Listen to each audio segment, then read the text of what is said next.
নমস্কাৰ বন্ধুসকল, এয়া দেখিছে আমি সদৌ অসম অটক যুৱ ছাত্ৰ সন্মিলনৰ উদ্যোগত বানপীড়িত লোকসকলৰ সাহায্য সামগ্ৰী সংগ্ৰহ কৰি আছোঁ আৰু অহা 25 তাৰিখে আমি তেওঁলোকৰ কাষলৈ যাম, যিসকল শিৱসাগৰ যোৰহাটৰ যি বানপীড়িত লোকসকলৰ ওচৰলৈ আমি যাম আৰু তেওঁলোকক যেনেধৰণে পাৰোঁ আমি সহায় কৰিবলৈ চেষ্টা কৰিছোঁ আৰু সেয়েহে আমি প্ৰতিজনৰ ওচৰলৈ এনেধৰণে আগবাঢ়ি আহিছোঁ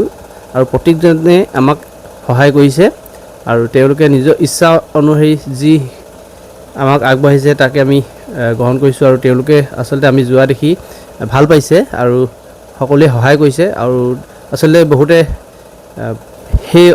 অঞ্চলৰ লোকসকলক সহায় কৰিবলৈ আগবাঢ়ি যাবলৈ বিচাৰিছে, কিন্তু তেওঁলোকে ধৰক যাব পৰা নাই। কিন্তু আমি যেতিয়া গৈছোঁ তেওঁলোকে ভাল পাইছে আৰু তেওঁলোকৰ ইচ্ছামতে আমাক যি পায় তাকে সহায় কৰি আহি আছে আৰু কিছু লোকে আমাক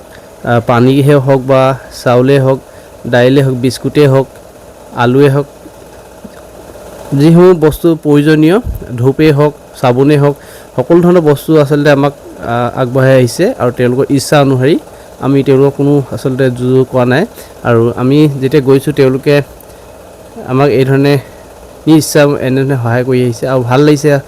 মানুহে যে মানুহৰ বাবে এনেধৰণে ওলাই আহিব পাৰে আৰু সঁচাকৈ তেওঁলোকৰ যি অৱস্থা সকলোৱে আচলতে দেখিছে, ছ'চিয়েল মিডিয়া আজিকালি দেখিয়ে থাকে ক'ত কেনেধৰণে কি সংঘটিত হৈ আছে। সেয়েহে তেওঁলোকে দেখি তেওঁলোকৰ যিসকল লোকৰ ওচৰলৈ আমি গৈছোঁ তেওঁলোকে সকলোৱে প্ৰত্যেকজনে আচলতে অসমৰ প্ৰত্যেকজনে বুলি ক'ব লাগিব আচলতে সহায় কৰিব বিচাৰিছে, কিন্তু সহায় কৰিবলৈ যাবলৈ আচলতে নোৱাৰে কিছু লোকে, কিন্তু আমি যোৱা দেখি তেওঁলোকে ভাল পাইছে আৰু আমাক নিজ ইচ্ছাৰে আচলতে সহায় কৰিছে সকলোৱে আৰু তাৰে কিছু আমি এই ধৰণে ৰাখি থৈছোঁ আচলতে ভাল লগা কিছু মুহূৰ্ত আৰু এনেধৰণে যে মানুহে সহায় কৰিব আমি ভবা নাছিলোঁ আচলতে আৰু বিভিন্ন ধৰণে আৰ্থিকভাৱে সহায় কৰিছে আৰু কিছু লোকে বয় বস্তু যি লাগে তাকে দিছে আৰু আমাৰ এই অঞ্চলটো আচলতে এই অঞ্চলৰ যি অঞ্চলত আমি সংগ্ৰহ কৰি আছোঁ এনেধৰণে এই অঞ্চলত আচলতে বৰবুৱা অঞ্চল হয় ডিব্ৰুগড় আৰু বৰবুৱা অঞ্চলত পানী কিছু অভাৱ হোৱাৰ কাৰণে মানে পানী বটলৰ অভাৱ হোৱাৰ কাৰণে তেওঁলোকে আচলতে আমাকেই কিছু আৰ্থিকভাৱে সহায় কৰি পানী বটল কিনিবৰ কাৰণে আৰ্থিকভাৱে সহায় কৰিছে, কাৰণ বৰবুৱা অঞ্চলতো পানী কিছু অভাৱ ঘটিছে যিহেতু প্ৰত্যেকে সেই অঞ্চললৈ পানীয়ে হওক, বিস্কুটে এনেধৰণে সামগ্ৰীসমূহ নি আছে। গতিকে আমাৰ বৰবুৱা অঞ্চলটো কিছু বা ডিব্ৰুগড় অঞ্চলটো পানী কিছু অভাৱ ঘটিছে পানী বটলৰ, সেয়েহে প্ৰায় আৰ্থিকভাৱেও সহায় কৰিছে আৰু যিসকলে পাৰিছে তেওঁলোকে পানী বটলকে দিছে বা বিস্কুটেই হওক বা চাবোনেই হওক, ধূপেই হওক আৰু এনেধৰণে সকলোৱে সহায় হাত আগবঢ়ালে ভাল লাগে আৰু যি আমাৰ ভূপেন দাই মানুহে মানুহৰ বাবে যদিহে অকণ নাভাবোঁ গীতটি আজি যেন ফলপ্ৰসূ হৈছে বুলি ক'ব লাগিব, কাৰণ প্ৰত্যেকজনে ওলাই আহিছে আচলতে এই ধৰণে আৰু ওলাই অহাটো সঁচাকৈ প্ৰশংসনীয় আৰু আমি কি ধৰণে কিমান বস্তু সংগ্ৰহ কৰিলোঁ সকলোখিনি আপোনালোকক দেখুৱাবলৈ চেষ্টা কৰিম আৰু কাইলৈ পুৱা 6 বজাতে আমি সেই অঞ্চললৈ ৰাওনা হ'ম আৰু আপোনালোকক দেখুৱাবলৈ চেষ্টা কৰিম আৰু কি ধৰণে আমি কি বস্তু আচলতে আমি গাড়ীসমূহত ৰাতিলৈকে নিশা প্ৰায় 10 বজালৈকে আমি গাড়ীত লোডিং কৰি আছোঁ। আলু, পিঁয়াজ, দালি, পানী বা বিস্কুটৰ কাৰ্টুন এনেধৰণে সকলোখিনি আপোনালোকক দেখুৱাবলৈ চেষ্টা কৰিম, ভিডিঅ'ৰ পৰা চাই থাকিব। আৰু আমি যে এনেকৈ এই ধৰণে আৰ্থিকভাৱে বা সামগ্ৰীসমূহ সংগ্ৰহ কৰি আছোঁ দোকানে, কিন্তু আমি যিসকল লোকে এই সংগ্ৰহ কাৰণে ওলাই আহিছোঁ তেওঁ প্ৰত্যেকেই আচলতে নিজৰ ইচ্ছামতে আমি সকলোৱে যোনে যেনেকৈ পাৰে আমিও সহায় কৰিছোঁ আৰু যিহেতু আমি অকলেও নোৱাৰোঁ, গতিকে যিসকল ব্যৱসায়ী আছে তেওঁলোকৰ ওচৰলৈ আমি গৈছোঁ বা শুভাকাংক্ষীৰ ওচৰলৈ গৈছোঁ, কিন্তু তেওঁলোকে গৈছোঁ যদিও আমি আচলতে কোনো ডিমাণ্ড বা এনেকৈ ধৰণৰ কৰা নাই। তেওঁলোকে নিজ ইচ্ছামতে আচলতে যোৱাৰ লগে লগে বানপীড়িত লোকসকলৰ কাৰণে আহিছে বুলি কৈ আমাক সহায় কৰিছে, সেয়া আচলতে ডাঙৰ কথা। আৰু আমি এই কিছু সামগ্ৰী কিনি লৈছোঁ আচলতে যিসমূহ আৰ্থিকভাৱে আমাক সহায় কৰিছে সেইখিনি যোগেদি আমি এনেধৰণে পানী বটলেই হওক আলুৱেই হওক কিনি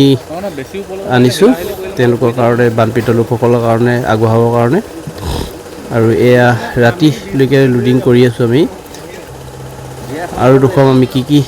বস্তু সংগ্ৰহ কৰি আছোঁ দেখুৱাবলৈ চেষ্টা কৰিছোঁ আৰু এইসমূহ দেখিছে বস্তু যে আমি তুলি আছোঁ এইসমূহ আমি আচলতে যিসকল বিষয়ববীয়া আছোঁ সংগঠনৰ প্ৰত্যেকে নিজৰ যি ধৰণে যেনেকুৱাভাৱে আৰ্থিকভাৱে পাইছোঁ আমি সহায় কৰি কিনি লৈছোঁ এইখিনি বস্তু বানপীড়িত লোকসকলৰ কাৰণে যিহেতু ইমানখিনি বস্তু সংগ্ৰহ কৰাটো সম্ভৱ নহয় আৰু গতিকে আমি যিসকল ব্যক্তিয়ে যেনেধৰণে পাৰিছোঁ আচলতে বিষয়ববীয়াই আমি সহায় কৰিছোঁ আৰু এই ধৰণে আমি আজি লোড কৰি থৈ দিম আৰু কাইলৈ যিহেতু পুৱাই 6 বজাতেই ৰাওনা হ'ম যোৰহাট আৰু শিৱসাগৰ যি বানপীড়িত লোকসকলৰ কাষলৈ আৰু সকলোৱে ওলাই আহিব লাগে আচলতে যিহেতু তেওঁলোক যি দুৰ্যোগত ভুগি আছে তেওঁলোকেহে আচলতে যিসকলে ভোগে তেওঁলোকেহে জানে আচলতে কেনেধৰণৰ পৰিৱেশ সৃষ্টি হৈ থাকে কিছু লোকৰ ঘৰ নাইকিয়া হৈ গ'ল কোনো মানে ৰাস্তা পদূলি নাইকিয়া হ'ল খাবলৈ বা বনাবৰ কাৰণে কোনো ব্যৱস্থা নাই এটা যি ধৰণৰ অৱস্থা হৈছে তেওঁলোকেহে আচলতে বুজে আৰু এই ধৰণে কিছু দাইল বা চয়াবিনে হওক অলপ পেকিং কৰি থকা হৈছে দাইল আলু পিঁয়াজ চয়াবিন এই ধৰণে আমি পেকিং কৰি লৈছোঁ তাত দিয়া সুবিধা হোৱাকৈ আৰু কিছু আমি গাড়ীতে লৈ লৈছোঁ তাত কেম্প পাতি আমি দিয়া ব্যৱস্থা কৰিম আৰু আমাৰ ব্যক্তিসকলো সংগঠনৰ নিজ ইচ্ছামতে ওলাই আহিছে আচলতে তেওঁলোকক সহায় কৰাৰ কাৰণে আৰু এয়া আমাৰ সংঘ বৰ্তমান আমি বানপীড়িত লোকসকলৰ কাৰণে এয়া আমি বস্তুসমূহ এই ধৰণে ৰাখিছোঁ ওলাই আহক সকলোৱে এইসকল লোকৰ কাৰণে আজি আমাৰ নাই হোৱা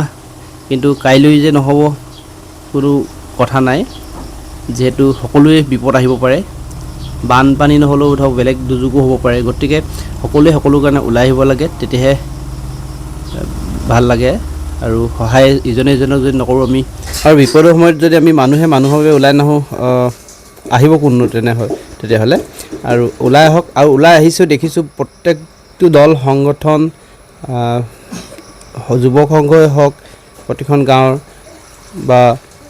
ক্লাবে হওক প্ৰতিটো অনুষ্ঠানে আচলতে ওলাই আহিছে তেওঁলোকক সহায় হাত আগবঢ়াবলৈ বানপীড়িত লোকসকলক আৰু কিছু লোকে ব্যক্তিগতভাৱেও সহায় কৰি আহিছে ব্যৱসায়ীসকলেও সহায় কৰি আহিছে কৰা আমি পৰিলক্ষিত হৈছে আমাৰ সেয়েহে ভাল লাগিছে এই ধৰণে যে আমি ওলাই আহিছোঁ ৰঙালাও আলু লোড হৈ গ'ল এফালে বিস্কুট পানী গৈ আছে কাইলৈ শিৱসাগৰত লগ পাম সকলোকে আৰু তেনেধৰণে আমি আজি ধন্যবাদ আৰু লাগি থকা ল'ৰাসকল লখাইছোঁ অলপ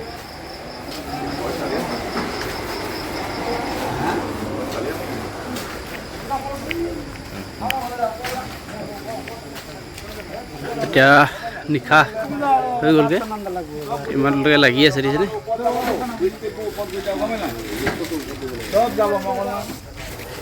এয়া দেখুৱাবৰ চেষ্টা কৰি আছোঁ